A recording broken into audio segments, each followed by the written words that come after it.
আসসালামু আলাইকুম মোৰ বন্ধুসকল, আশা কৰোঁ আপোনালোকে সকলোৱে ভালে আছে।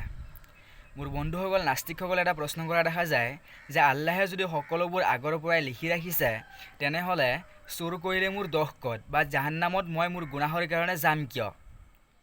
তো সেইসকল নাস্তিক বন্ধুক মই ক'ব খোজোঁ যে আপোনালোকে ভুল বুজিছে। এটা উদাহৰণ দিলে কথাটো স্পষ্ট হৈ যাব। ধৰি লওক এটা ক্লাছৰুমত 10জন ছাত্ৰ আছে আৰু শিক্ষকে পৰীক্ষাৰ ঠিক আগমুহূৰ্তত ছাত্ৰসমূহক ক'লে যে অমুক ছাত্ৰজনে ফাৰ্ষ্ট ডিভিজন পাব, অমুক ছাত্ৰজনে ছেকেণ্ড ডিভিজন পাব আৰু অমুক ছাত্ৰজনে ফেইল কৰিব। এতিয়া ফেইল কৰা ছাত্ৰজনে যদি কয় যে শিক্ষকে কোৱাৰ কাৰণেই মই ফেইল কৰিছোঁ, এয়া ভুল নহ'বনে?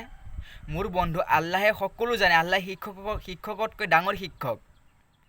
আল্লাহে কোনজন মানুহে ভাল কাম কৰিব, কোনজন মানুহে বেয়া কাম কৰিব সকলোবোৰ জানে।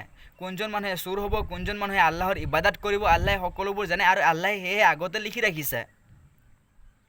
আপুনি চুৰ কৰিছে এই কাৰণেই নহয় যে আল্লাহে লিখি ৰাখিছে। আপুনি চুৰ কৰিব বুলি আল্লাহে আগতেই জানে আৰু আল্লাহে সেয়েহে লিখি ৰাখিছে। মোৰ বন্ধু, আৰু এটা উদাহৰণ দিওঁ। ধৰি লওক আপোনাৰ সন্মুখত 5টা ৰাস্তা আছে আৰু আপুনি 2 নম্বৰ ৰাস্তাটো বাছি লৈছে।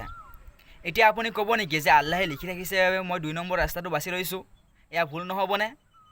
মোৰ বন্ধুসকল, পবিত্ৰ কোৰাণত আল্লাহে গাখীৰৰ উপকাৰিতা আৰু মদৰ অপকাৰিতা দুয়োটা লিখিছে। এতিয়া যদি আপুনি মদ খাই মদাৰু হয় বা মদ খাই আপুনি আপোনাৰ লিভাৰ নষ্ট কৰে, এয়া আল্লাহক দোষ দিব নেকি? দোষ আপোনাৰ, কাৰণ আল্লাহে আগতে কৈ থৈছে যে মদ খালে অপকাৰ হয়। মোৰ বন্ধু, মই আশা কৰোঁ উত্তৰটো ভালকৈ দিব পাৰিছোঁ। মোৰ বন্ধু, এটা কথা কৈ থওঁ যে সদায় মোৰ চেনেলটোত যাতে মই আপোনালোকৰ পৰা সঁহাৰি পাওঁ আৰু ভিডিঅ' অধিক বনাবলৈ মই যাতে উৎসাহিত পাওঁ আপোনালোকৰ পৰা।